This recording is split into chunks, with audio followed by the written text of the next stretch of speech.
Sarah Martinez had always been good with numbers, but she never imagined that skill would land her in the middle of a military crisis. At 28, she worked as a civilian contractor for the Department of Defense, managing supply chain logistics from a cramped office in Pentagon City. Her days were filled with spreadsheets, vendor contracts, and the endless paperwork that kept America's military machine running smoothly. The morning of March 15 started like any other.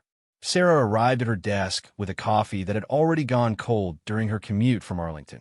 She wore her usual professional attire, a navy blazer, white blouse, and the silver wedding ring that caught the fluorescent lights as she typed. The ring had belonged to her grandmother, a simple band with intricate engravings that told the story of a love that had lasted 60 years. Her supervisor, Janet Collins, appeared at her cubicle entrance looking more stressed than usual. Janet was a career government employee who had weathered 3 different administrations and countless budget crises. Today, however, something was different about her expression. "Sarah, I need you to handle something unusual today," Janet said, lowering her voice. "We've got a situation at Fort Bragg.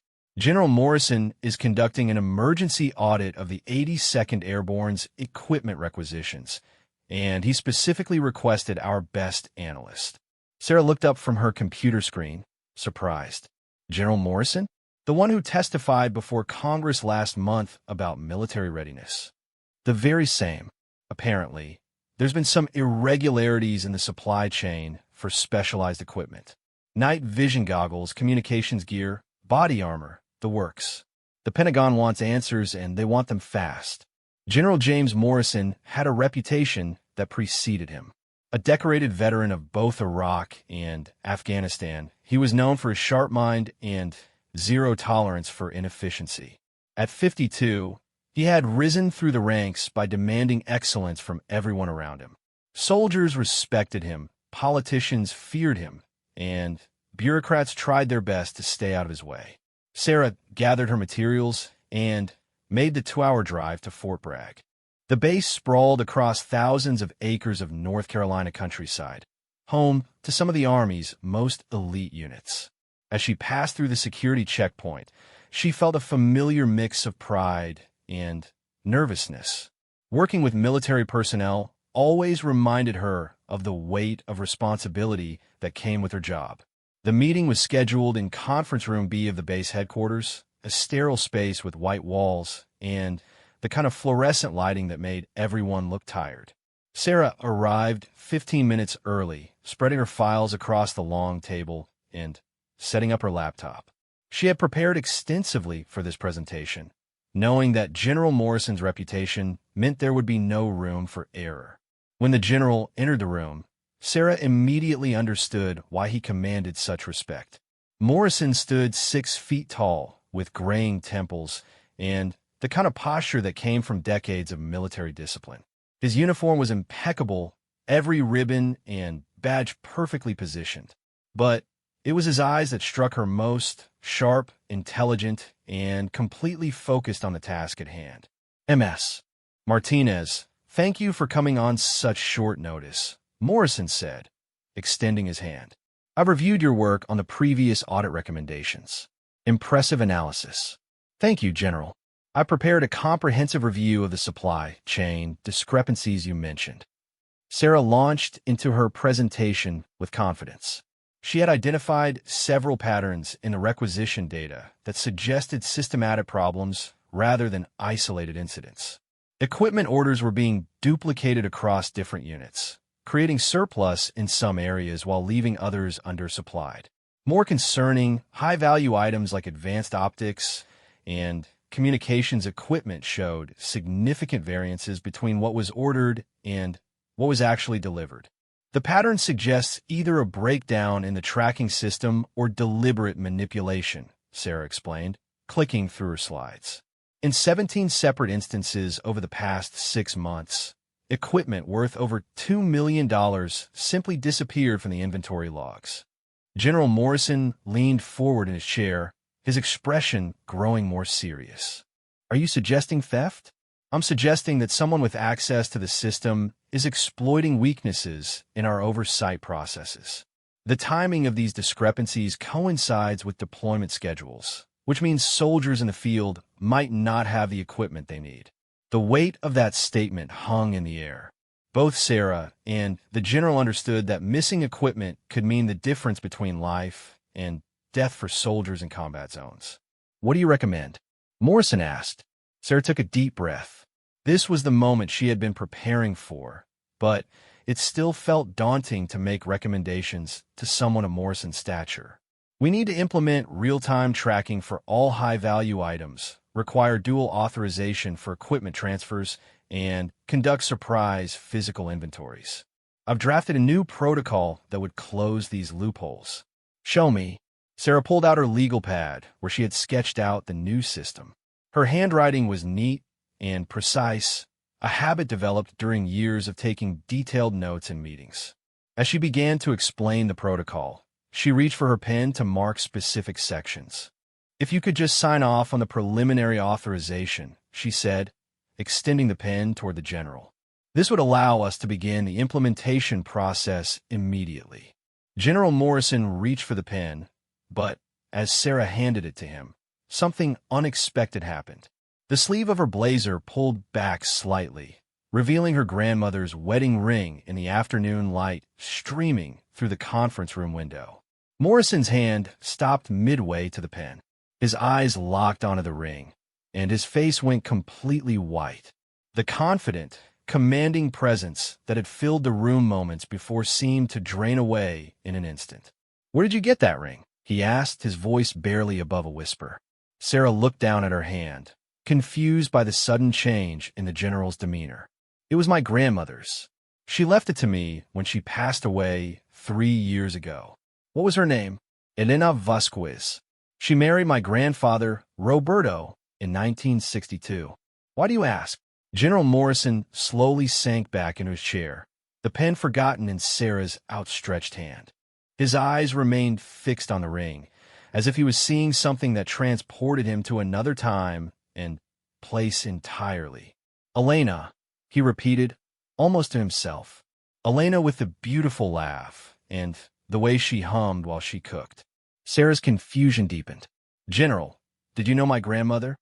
Morrison was quiet for a long moment, his military composure completely shattered.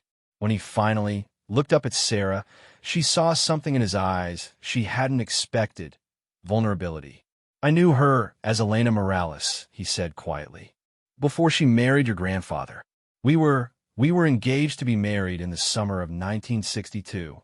The conference room fell silent except for the distant sound of military vehicles outside. Sarah stared at the man across from her, trying to process what she had just heard. Her grandmother had been engaged to someone else before her grandfather. This was family history that had never been shared, a chapter of Elena's life that had remained hidden. "That's impossible," Sarah said finally. "My grandmother never mentioned anyone named Morrison. She and my grandfather were married for 60 years. They met in college." "We met in college," Morrison corrected gently. "UCLA, 1960.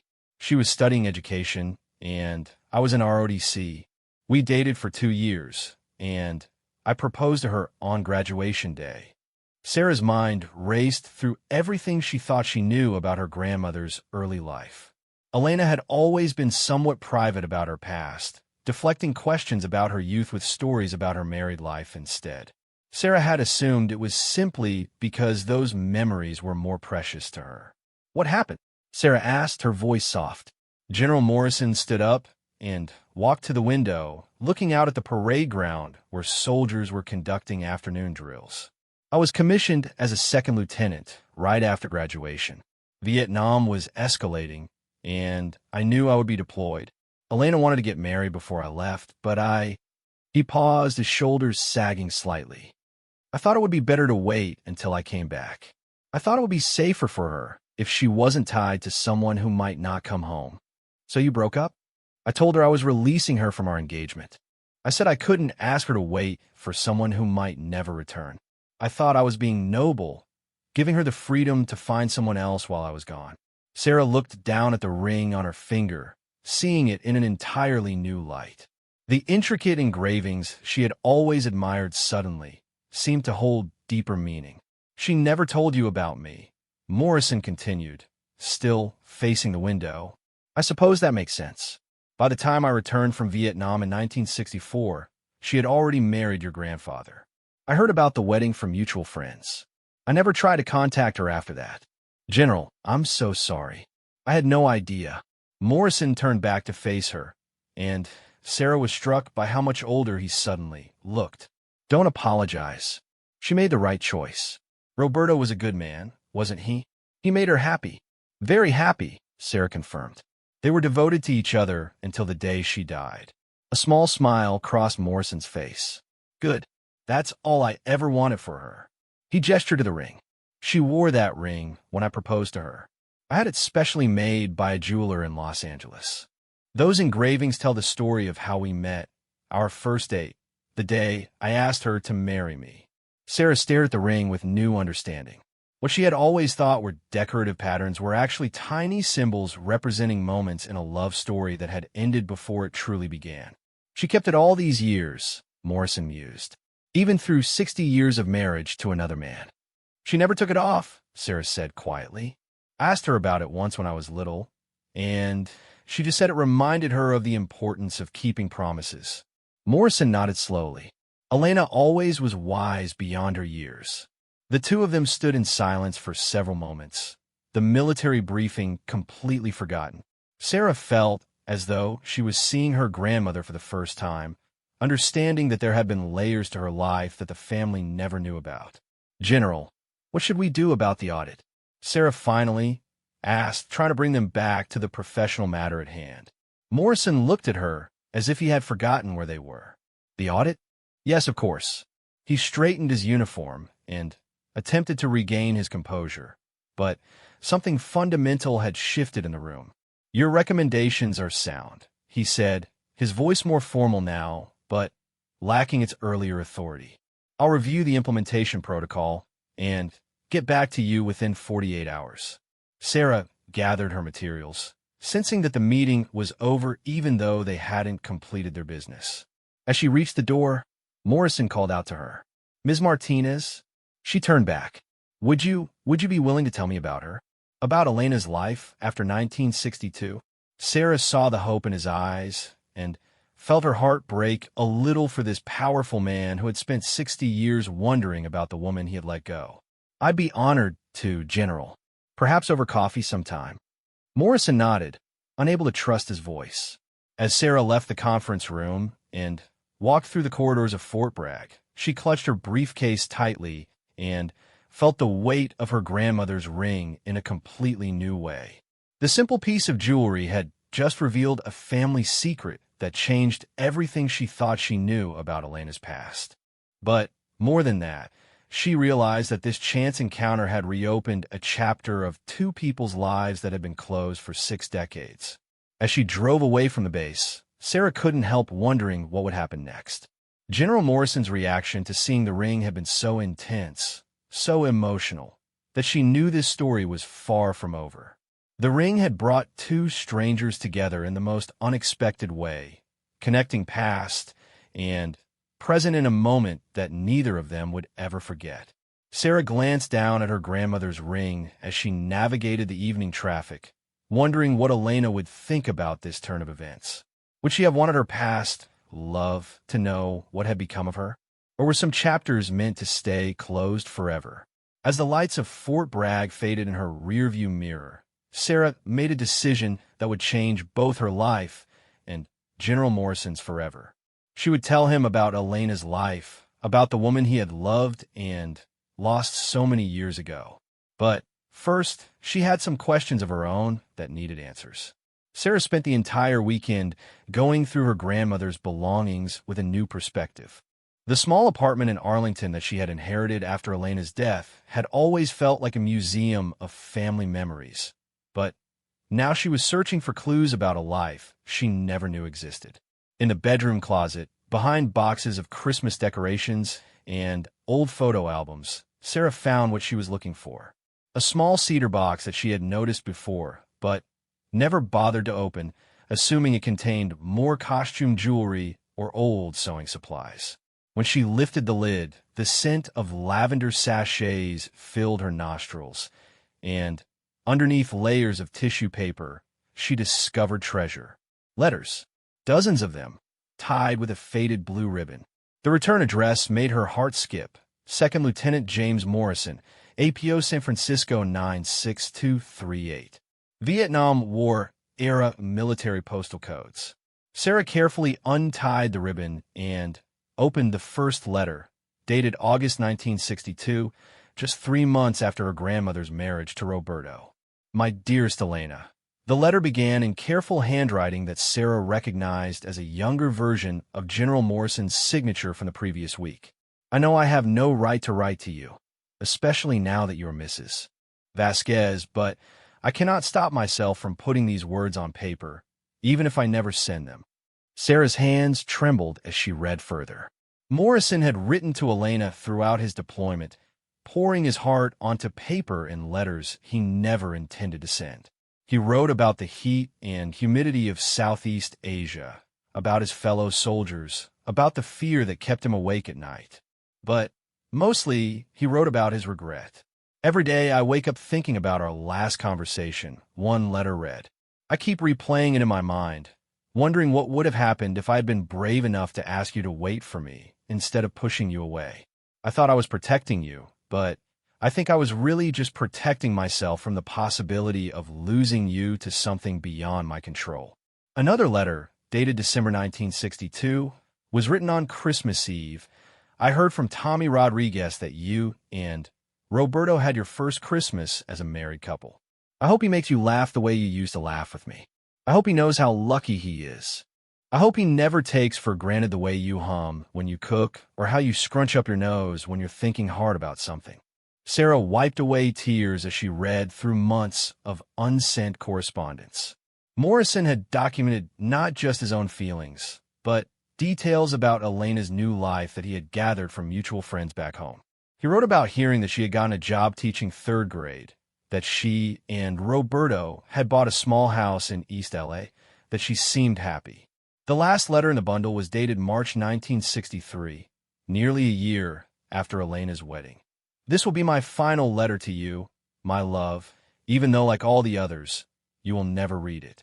I received word today that you are expecting your first child, Roberto's child, a baby who will grow up calling someone else daddy, someone who deserves that privilege because he was brave enough to stay and fight for your love while I ran away from mine.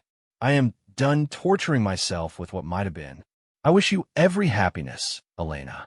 You deserve a lifetime of joy. But there was more in the box. Underneath the letters, Sarah found newspaper clippings that her grandmother had apparently collected over the years. Articles about Morrison's military career, his decorations, his promotions.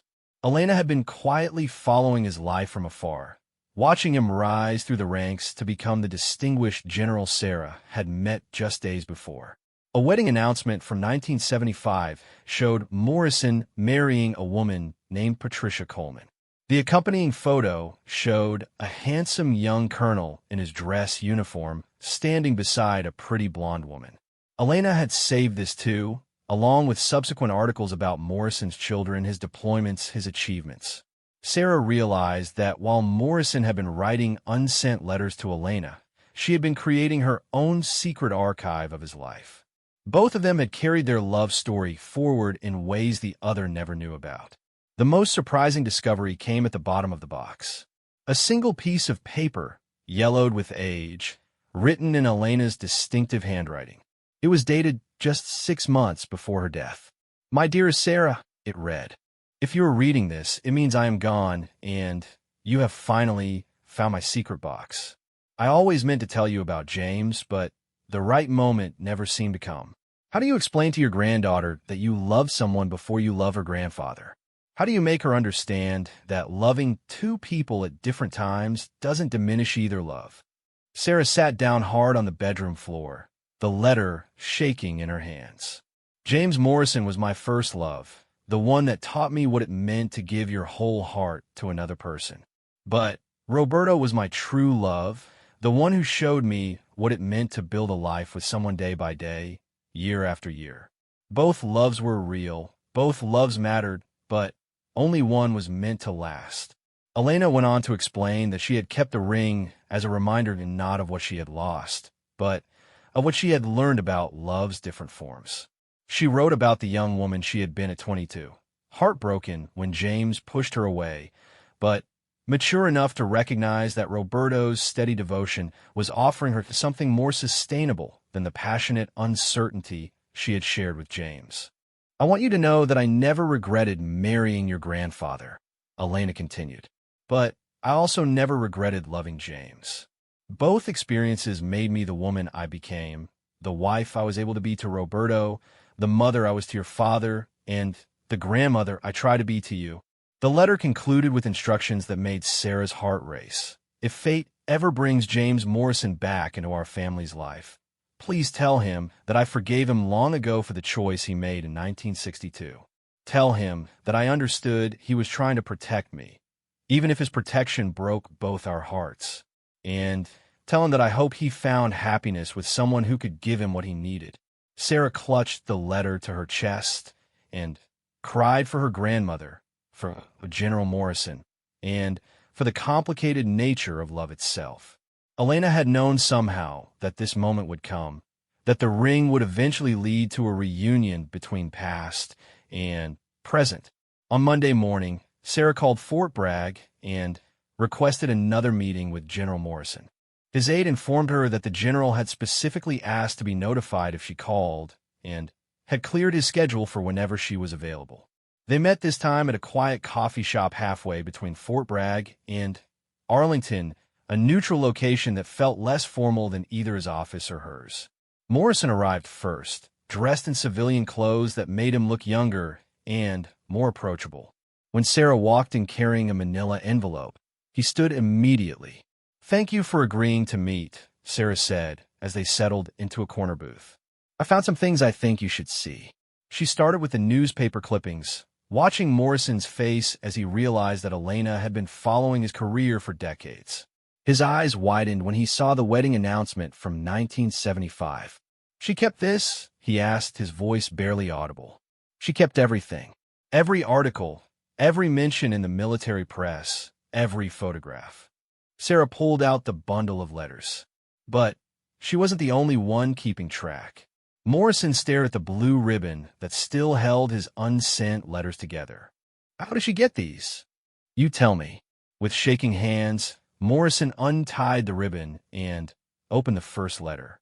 As he read his own words from 60 years ago, tears began to stream down his face. Sarah watched this distinguished general, this man who had commanded thousands of soldiers and brief presidents, cry openly in a coffee shop over words he had written as a young lieutenant in the jungles of Vietnam. "I never sent them," he whispered. "I wrote them, but I never sent them." "Then how did you get them?" Morrison closed his eyes, remembering. "Before I left for my second tour in Vietnam, I gave them to my sister Margaret. I told her to destroy them, but Margaret always was sentimental. She must have. Your sister gave them to my grandmother?" Margaret and Elena stayed friends after everything. I didn't know until years later that they had maintained contact. Margaret was Elena's maid of honor at her wedding to Roberto. The pieces began falling into place.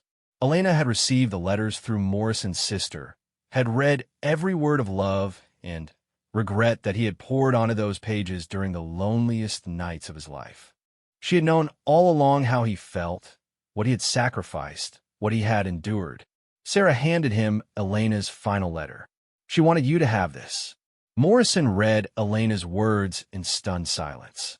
When he finished, he carefully folded the paper and held it against his chest. "She forgave me," he said, his voice full of wonder. "After all these years, all the pain I caused her. She never blamed you, General. She understood why you made the choice you did." "But I was wrong," Morrison said firmly. "I was a coward. I should have asked her to wait for me. I should have trusted her to make her own decision about whether she wanted to take that risk." Sarah reached across the table and covered his hand with hers. "Maybe you were wrong about the method, but you weren't wrong about the outcome.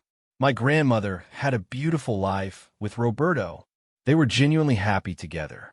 Sometimes the wrong choice leads to the right result. Morrison looked at her with new appreciation. You're very wise for someone so young. You sound like her. She raised me to believe that love comes in many forms and that sometimes the most loving thing you can do for someone is let them go. They sat in comfortable silence for a while, both processing the enormity of what they had discovered. Finally, Morrison spoke again. Tell me about her life. Tell me about the woman she became. Sarah spent the next 2 hours sharing stories about Elena Vasquez. She told Morrison about her grandmother's 30-year career as an elementary school teacher, how she had touched the lives of hundreds of children. She described Elena's devotion to Roberto, their Sunday dinners with extended family, their annual trips to Mexico to visit relatives. She shared memories of Elena's cooking, her love of gardening, her habit of leaving little notes in lunch boxes and coat pockets. Sarah told Morrison about her grandmother's battle with cancer, how she had faced death with the same grace and dignity she had brought to life. She never stopped humming when she cooked, Sarah said with a smile. Even at the end, when she was sick and could barely stand, she would hum these old Mexican folk songs while she made tamales for Christmas. Morrison smiled through his tears. I remember that humming. It's one of the things I wrote about in those letters. She knew you remembered. I think that's why she kept the ring all these years. Not as a symbol of what she lost, but as a reminder of what she had learned about love. As the afternoon wore on, Morrison shared his own story. He told Sarah about his marriage to Patricia, how they had raised 3 children together before her death from breast cancer in 2003. He spoke about his career, his deployments, the weight of command that had shaped him into the man he had become. Did you love your wife? Sarah asked gently. Yes. Morrison answered without hesitation. Patricia was a good woman, a wonderful mother. But if I'm being honest, I loved her differently than I loved Elena. Patricia and I were partners, friends, companions. With Elena, I was consumed. It was the kind of love that changes you at the cellular level. And you never forgot her? Never. Not for a single day in 60 years. Even when I was happiest with Patricia, even when I was holding my newborn children, there was always a part of my heart that belonged to Elena Morales, the girl who got away. Sarah understood now why the sight of the ring had affected Morrison so powerfully. It wasn't just a piece of jewelry. It was a direct connection to the great love of his life, the path not taken that had haunted him for 6 decades. What happens now? Morrison asked as they prepared to leave the coffee shop. I don't know, Sarah admitted, but I think my grandmother would want us to be friends. I think she would want you to know that your love story didn't end in heartbreak. It just took a different shape than either of you expected. Morrison nodded slowly. Would it be too much to ask if I could visit her grave sometime? I think she'd like that very much. As they stood to leave, Morrison caught sight of Sarah's ring one more time. Would you mind if I looked at it again? The engravings. Sarah slipped the ring off her finger and handed it to Morrison. He held it up to the light, and his face softened as he pointed out tiny symbols carved into the band. This is a book, he said, pointing to one microscopic engraving. It represents our first date at the UCLA library. And this is a star for the night I proposed to her under the constellation Orion. This flower is a gardenia, her favorite. And this... Morrison's voice trailed off as he found one final symbol near the clasp of the ring. This is a heart with wings, he whispered. I told the jeweler to include it because I said my love for Elena would soar higher than any bird could fly. Sarah felt goosebumps rise on her arms as she realized she was hearing the true story of her grandmother's ring for the first time. Elena had worn this symbol of James Morrison's love every day of her 60-year marriage, carrying his heart with her even as she built a new life with another man. When Morrison handed the ring back to her, Sarah made an impulsive decision. Keep it, she said. I couldn't possibly. You should have it. It was always meant for you. My grandmother just kept it safe until you could find each other again. Morrison's eyes filled with fresh tears. Are you sure? I'm sure. Besides, I have something much more valuable now. What's that? Sarah smiled, thinking of all the stories she had learned about Elena's youth, about the complexity of love, about the ways the past could reach into the present and transform everything. I have the truth, she said, and Sometimes the truth is the most precious gift you can give or receive. 6 months later, Sarah stood beside General Morrison at Arlington National Cemetery on a crisp October morning. They weren't there for Elena's burial. She had been laid to rest in a small Catholic cemetery in Los Angeles next to Roberto. Instead, they had come to honor the memory of Morrison's fallen comrades from Vietnam, men whose names were etched into the black granite of the memorial wall. The friendship that had grown between Sarah and Morrison over the past months had surprised them both. What had started as a chance encounter in a Fort Bragg conference room had evolved into a deep connection built on shared stories about Elena and a mutual understanding of love's complexities. Morrison had taken early retirement from the Army shortly after their coffee shop meeting, citing a desire to spend his remaining years on more personal pursuits. The official military audit that had brought Sarah to Fort Bragg had been completed successfully. The equipment theft ring had been uncovered and prosecuted, saving the military millions of dollars and ensuring that soldiers received the gear they needed. But the professional success felt secondary to the personal transformation both Sarah and Morrison had experienced. For Morrison, learning about Elena's life had provided closure to the wound he had carried for 60 years. For Sarah, understanding her grandmother's past had deepened her appreciation for the woman who had raised her. She would have loved this place, Morrison said quietly as they walked along the memorial wall. He was wearing civilian clothes and had Elena's ring on a chain around his neck, tucked beneath his shirt where it rested close to his heart. "Why do you say that?" Sarah asked. Elena always had deep respect for service members. When we were dating, she would insist on stopping to talk with veterans she encountered, thanking them for their sacrifice. She understood the cost of freedom before she even met me. They found the panel where Morrison's best friend's name was inscribed. Lieutenant Robert Chun had died in an ambush outside Da Nang in March 1963, just weeks before Morrison's tour ended. Sarah watched as Morrison traced the letters with his finger, a ritual he had performed many times over the decades. "Bobby was the one who convinced me I was making a mistake with Elena," Morrison said. "He used to tell me that love was worth fighting for, that it was worth the risk of loss. I wish I had listened to him." "Maybe you did listen," Sarah suggested gently. "Maybe it just took 60 years for the message to get through." Morrison smiled at her wisdom. Over the months of their friendship, he had been continually impressed by Sarah's insights about relationships, loss, and the ways people carry love forward through time. As they left the cemetery, Morrison shared news that he had been keeping to himself. "I've been in touch with Margaret," he said, referring to his sister who had secretly passed his letters to Elena decades earlier. "How is she?" 87 and still sharp as a tack. Lives in a retirement community in San Diego.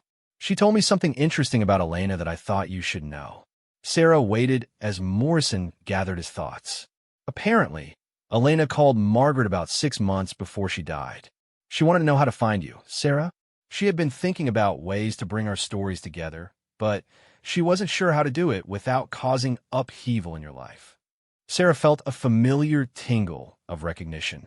"My grandmother was always planning things far in advance.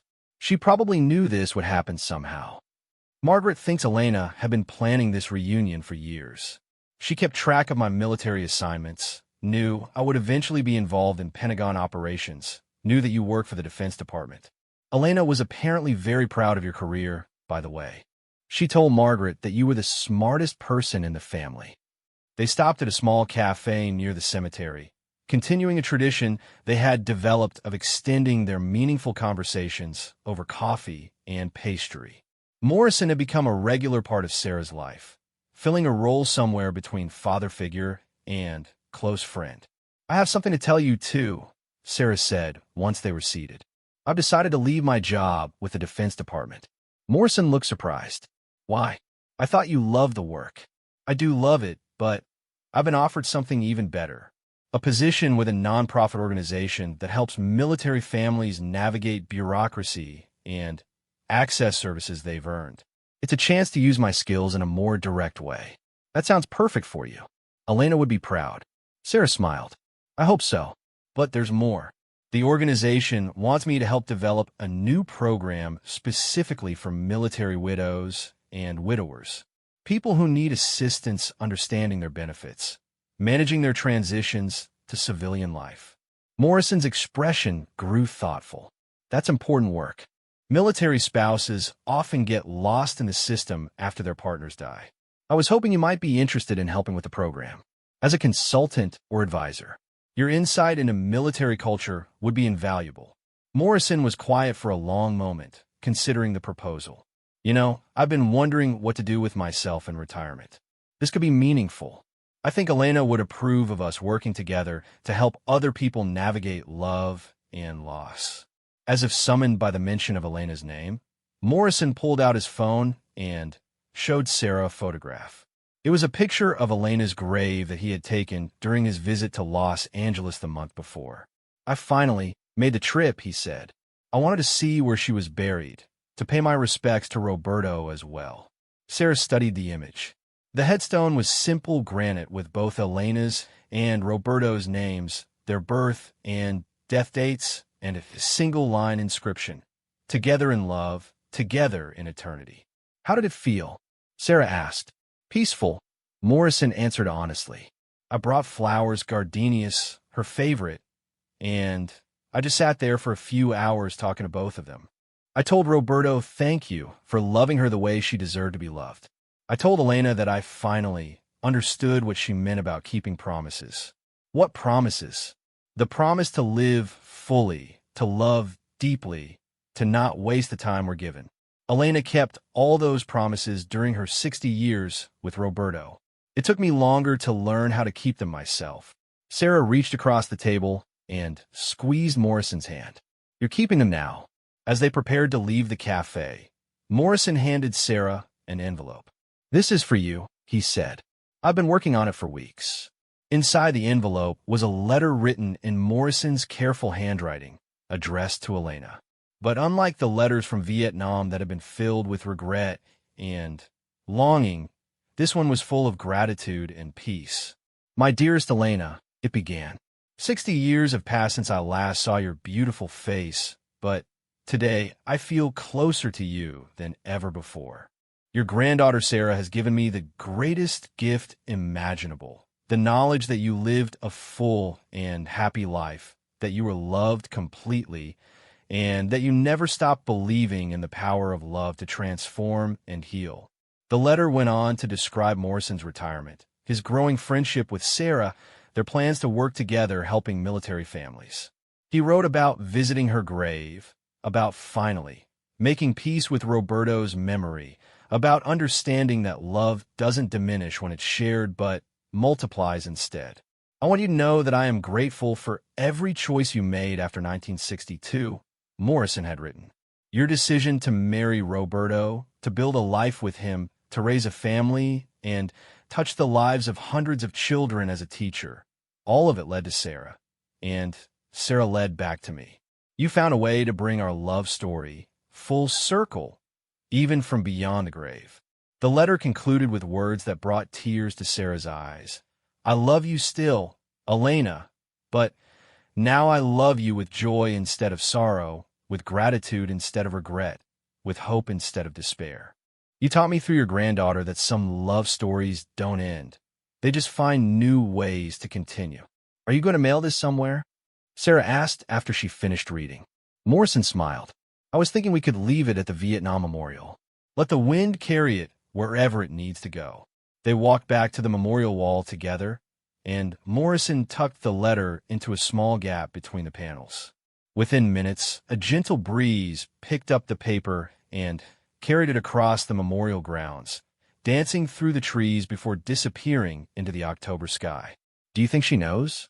Sarah asked, watching the letter's journey. "I think she always knew," Morrison replied. "Elena was the wisest person I ever met. She understood things about love and life that took me decades to figure out." As they prepared to leave Arlington Cemetery, Sarah felt a sense of completion that she hadn't expected. The mystery of her grandmother's ring had been solved, but, more importantly, two hearts that had been broken 60 years earlier had finally found peace. Morrison had received the closure he needed to move forward with purpose and joy. Sarah had gained not only a deeper understanding of her grandmother, but also a surrogate grandfather figure who brought stories and perspective to her life that she treasured. 6 months later, Sarah and Morrison were collaborating on their second major project together. Their military family assistance program had helped over 200 families navigate complex bureaucratic systems and access services that improve their lives materially. But they had also become unofficial counselors for people dealing with loss, separation, and the complicated emotions that come with military service. On the first anniversary of their meeting at Fort Bragg, Sarah and Morrison returned to the same conference room where Elena's ring had first brought them together. This time, however, they were there to present their program's success to a group of Pentagon officials who were considering expanding their services nationwide. As Sarah set up her presentation materials, she noticed Morrison touching the chain around his neck where Elena's ring rested. It had become his talisman, a reminder of love's persistence and the unexpected ways that fate could weave lives together across time and distance. "Ready for this?" Sarah asked as officials began filing into the conference room. "More than ready," Morrison replied. "I have a feeling Elena is with us today." Sarah smiled and opened her laptop to begin their presentation. On the screen, their first slide displayed a quote from Elena's final letter. "Love comes in many forms, and sometimes the most loving thing you can do for someone is help them find their way forward." As they began their presentation about helping military families, Sarah realized that they were doing exactly what Elena would have wanted them to do, using their unexpected connection to serve others, transforming personal healing into public good. The ring that had once symbolized a love story interrupted had become the foundation for a partnership dedicated to helping others write better endings to their own stories of service, sacrifice, and love.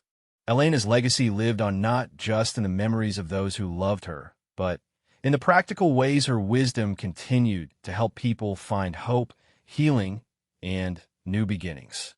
And somewhere in the space between past and present, between memory and possibility, Elena's love story with James Morrison had finally found its perfect conclusion. Not in the marriage they had once planned, but in the friendship and service that grew from their granddaughter's ring and the belief that love never truly ends. It just finds new ways to bless the world.